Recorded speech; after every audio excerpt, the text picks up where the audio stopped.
Hello, welcome back to English Listening Practice Daily. I am Julia. Today we are going to do something a little bit different, and I am genuinely excited about this episode because the topic is one that affects every single one of us. We are talking about health and fitness. But here is the twist. Instead of just giving you vocabulary and phrases in the usual way, today we are going to bust myths. We are going to look at common beliefs about health and fitness, many of which are widely repeated but not entirely accurate, and we are going to unpack them together. Why is this a great format for language learning? Because myths and corrections force you to hear contrasting ideas. You hear one way of saying something, then a different way of saying something. You hear confident statements, then nuanced responses. That kind of back and forth is exactly what real conversations about health sound like. So we are going to go through the myths one by one, and with each one, you will pick up new vocabulary, new phrases, and a more natural way of talking about health and fitness in English. Ready? Let us get started. Myth number 1. You need to exercise every day to be healthy. This is one of the most common beliefs about fitness, and while it sounds sensible on the surface, the full picture is a bit more nuanced. Here is the truth. Rest is not the opposite of progress. Rest is part of the process. When you exercise, especially strength training or high-intensity workouts, you create tiny tears in your muscle fibers. Your muscles do not grow during the workout. They grow during the recovery period afterwards, when your body repairs those fibers and makes them stronger. If you exercise intensely every single day without giving your body time to recover, you are actually working against yourself. This is called overtraining, and it can lead to fatigue, injury, and a decrease in performance. What health professionals actually recommend is around 150 minutes of moderate exercise per week, which works out to about 20 to 30 minutes most days. But those rest days are just as important as the active days. The key principle here is consistency over intensity. It is better to exercise moderately and consistently over a long period than to push yourself extremely hard for a short period and then burn out. New vocabulary from this section. Nuanced. This adjective means something is complex and has several layers or aspects to consider. A nuanced view is one that does not reduce things to simple black and white.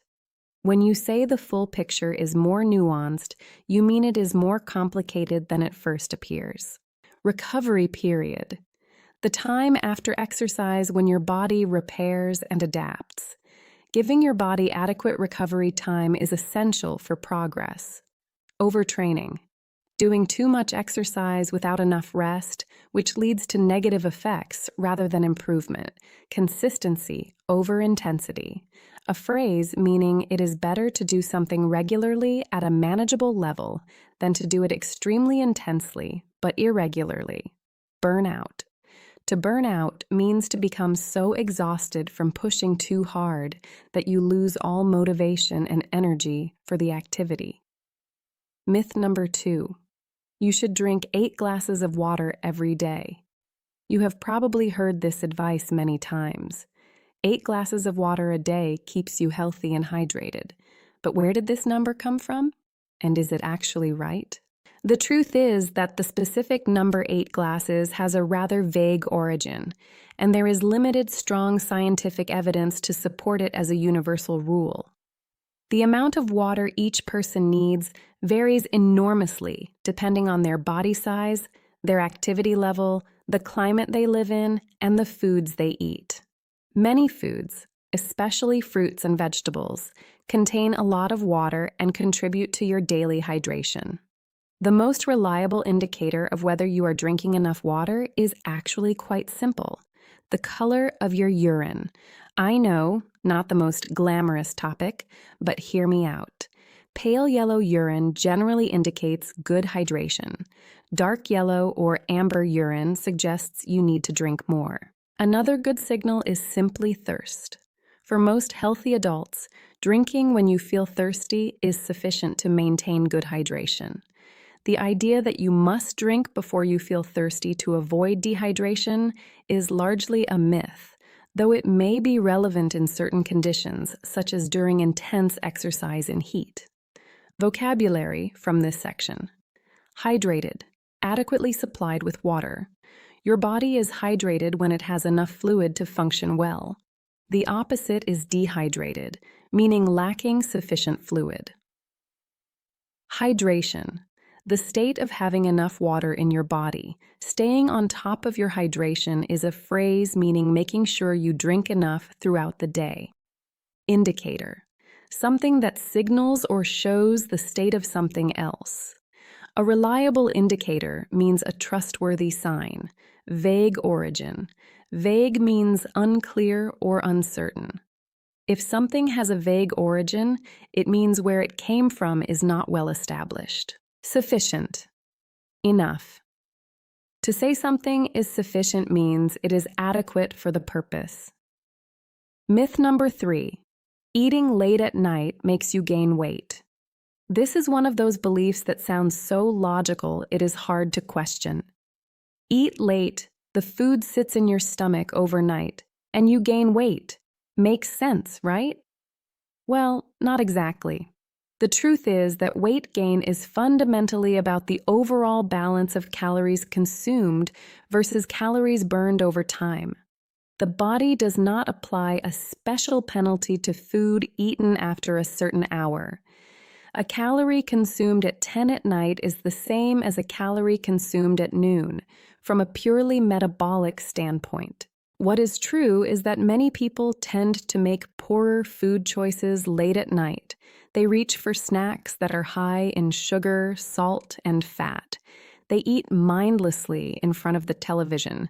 They consume extra calories on top of what they already ate during the day.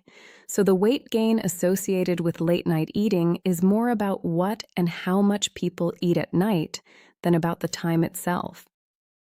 There is also some emerging research suggesting that eating in alignment with your natural body clock, called your circadian rhythm, might have some metabolic benefits.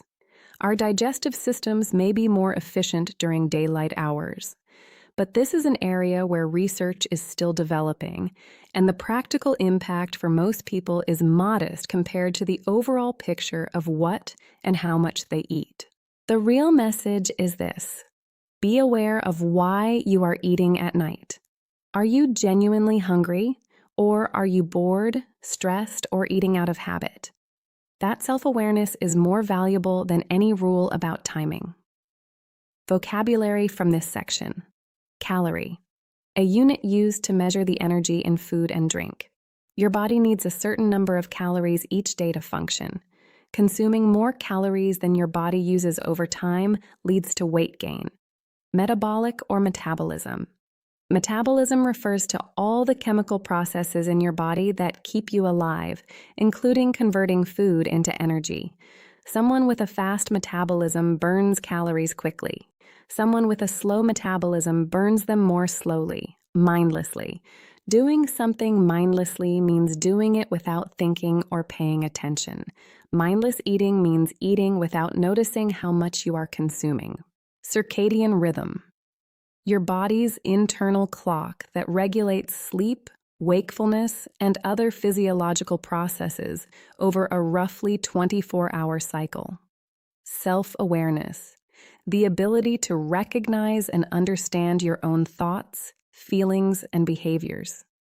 Self-awareness is a key concept in both health and personal development. Myth number 4. No pain, no gain. This one. A classic. You have definitely heard this phrase, no pain, no gain. It is practically a motto for gym culture. The idea is that if you are not suffering, you are not working hard enough. That discomfort is the price of progress. And there is a grain of truth in it, which is a lovely phrase we should note. A grain of truth means a small amount of truth within a larger idea that may not be entirely accurate. Some discomfort is part of challenging your body. A workout that always feels completely easy is probably not pushing you hard enough to produce results. But the phrase is frequently misunderstood in a way that is actually dangerous. There is a very important distinction in fitness between discomfort and pain. Discomfort is the burning, tired feeling in your muscles when you are working hard. It is temporary, it is manageable, and it is a sign that you are challenging yourself appropriately. Pain is different. Sharp pain, joint pain, pain that feels wrong or sudden is your body sending a signal that something is injured or about to be injured. Pushing through that kind of pain does not lead to gains. It leads to injuries that can set you back weeks or months. So the more accurate version of the phrase might be no discomfort, no gain. Learn to recognize and embrace the manageable burn. But listen to your body when it tells you something is genuinely wrong. Vocabulary from this section: a grain of truth, a small element of truth within something that is otherwise inaccurate or overstated. Distinction: a clear difference between two things. It is important to make the distinction between these two things means you need to recognize the difference. Appropriate, suitable, or right for the situation. An appropriate level of challenge is one that is right for your current fitness level. Set you back. To set someone back means to cause a delay in their progress. A serious injury can set your fitness journey back significantly. Myth number 5. You can target fat loss in specific areas of your body. You may have heard of spot reduction. This is the idea that if you do exercises targeting a specific part of your body, like crunches for your stomach or tricep exercises for the backs of your arms, you will lose fat specifically in those areas. Unfortunately, this is not how the body works. Fat loss is a whole body process. When your body burns fat for energy, it draws from fat stores throughout the body, not just the area you are exercising. You cannot direct your body to burn fat from a specific location. What exercises targeting specific muscles do is strengthen and build those muscles. Over time, building muscle increases your overall metabolic rate, which can help with fat loss across the whole body. And stronger muscles improve posture, function, and appearance. So targeted exercises are absolutely valuable. But the benefit is not localized fat loss. The only way to reduce fat in any particular area is to reduce overall body fat through a consistent combination of exercise and a healthy diet. Vocabulary from this section: spot reduction. The incorrect idea that you can lose fat in a specific area by exercising that area. Draws from. To draw from something means to take or use from it. Your body draws from fat stores means it takes energy from stored fat. Localized. Limited to a specific area or location. Localized fat loss means fat loss in a particular spot. Metabolic rate. The speed at which your body converts food and stored energy into fuel. A higher metabolic rate means your body burns more calories even when you are resting. Myth number 6. You need expensive gym memberships or equipment to get fit. This myth is particularly worth addressing because it is one of the most discouraging ones. The idea that fitness is only accessible if you have money creates an unnecessary barrier. The truth is that your body weight is an incredibly effective fitness tool. Push-ups, squats, lunges, planks, burpees, mountain climbers. These exercises require nothing except your own body and a small amount of floor space. Done consistently and with progressively increasing difficulty, they can build significant strength and cardiovascular fitness. Walking is one of the most underrated forms of exercise. It is low impact, meaning it is gentle on joints, it requires no equipment, and research consistently shows significant health benefits from regular brisk walking. Brisk means at a pace that raises your heart rate and makes you breathe a little harder, but not so hard that you cannot hold a conversation. running, cycling, swimming, dancing, gardening, playing with children or pets. These are all forms of physical activity that can contribute to fitness without any financial investment. The most important thing is finding movement that you enjoy and that fits into your life. The best exercise is the one you will actually do. Vocabulary from this section. Discouraging. Something discouraging makes you feel less motivated or confident. The opposite is encouraging. Barrier.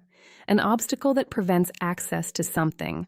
Financial barriers to fitness means money makes fitness difficult to access.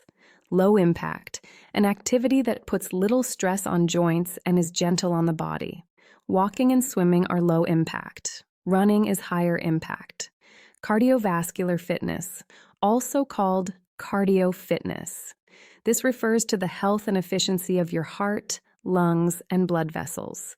Good cardiovascular fitness means your heart and lungs work efficiently to supply oxygen to your muscles during exercise, progressively increasing difficulty, gradually making something harder over time to continue challenging your body as it adapts. This principle of progressive overload is fundamental to fitness improvement. Now let us close with some really natural conversational phrases about health and fitness that you can use in everyday English. I have been trying to get back into a routine. To get back into something means to return to a habit or activity after a period away from it. I have been feeling a bit run down lately. Run down means tired, low in energy, and slightly unwell. I need to take better care of myself. I am not really a gym person. I prefer to exercise outdoors. I have started doing yoga and I actually really enjoy it. I try to be more active in small ways. I take the stairs instead of the lift. I walk during my lunch break. I have been making more of an effort to eat well. To make an effort means to try harder or more deliberately. I am trying to cut down on sugar. To cut down on something means to reduce the amount you consume or do. I have given up caffeine. To give up something means to stop doing or consuming it entirely. I feel so much better since I started exercising regularly. I know I should be more active, but it is hard to find the motivation. That last phrase is very honest and very common. Motivation is the desire and drive to do something. Many people struggle with motivation when it comes to exercise and healthy eating, and being able to say so in English is itself a form of fluency. Because real conversations about health are not just about sharing achievements and perfect routines. They are also about struggles, setbacks, and the ongoing negotiation between what we know is good for us and what we actually feel like doing on any given day. Health is a lifelong practice, not a destination, and so is language learning. Thank you so much for listening today. I am Julia. This is English Listening Practice Daily. Take care of yourself, keep practicing your English, and I will see you in the next episode. Before we wrap up, I want to give you a broader set of health and fitness vocabulary that will be useful in many different conversations, from talking to a doctor to chatting with a friend about their new gym routine. Let us start with general health vocabulary. Well-being. This word describes the overall state of being comfortable, healthy, and happy. Physical well-being refers to the health of your body. Mental well-being refers to the health of your mind and emotions. People increasingly talk about holistic well-being, meaning the health of the whole person, body, and mind together. Symptom. A symptom is a physical or mental feature that indicates a condition or disease.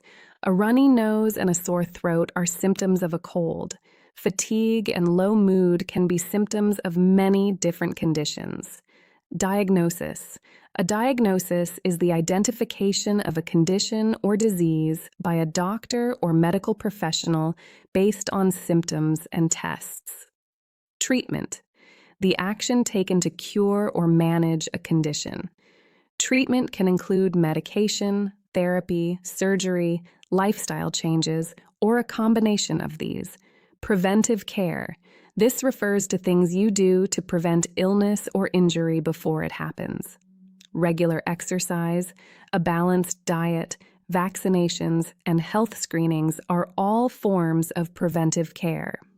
Chronic. A chronic condition is one that persists over a long time and is often managed rather than cured. Chronic pain, chronic illness, chronic stress.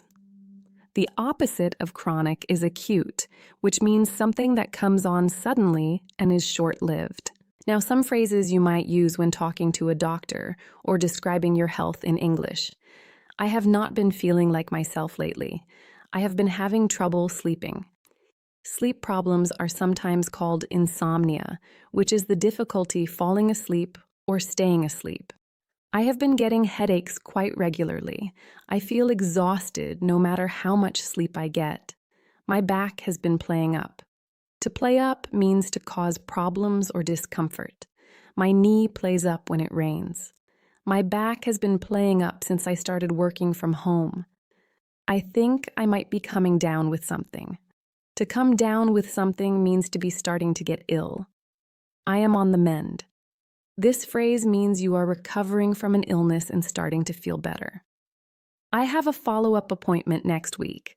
A follow-up appointment is a second or subsequent visit to a doctor to check on your progress after treatment.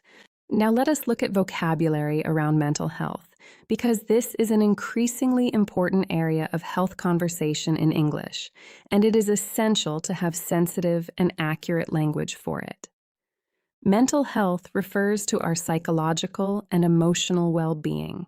Just like physical health exists on a spectrum, so does mental health. Most people experience periods of good mental health and periods when they struggle. Stress. Most people understand this word already, but it is worth noting that in English we use it both as a noun and as a verb. I have been under a lot of stress lately. That situation really stresses me out. Anxiety, a feeling of worry, nervousness, or unease about something with an uncertain outcome. Anxiety exists on a spectrum from everyday worry to anxiety disorders that significantly affect daily functioning.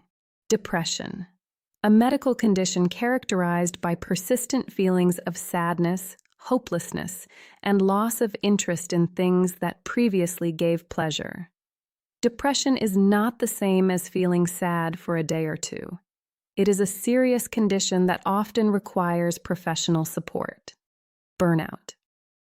We used this word earlier in the context of exercise, but burnout is also commonly used to describe a state of physical and emotional exhaustion caused by chronic stress, particularly in the context of work.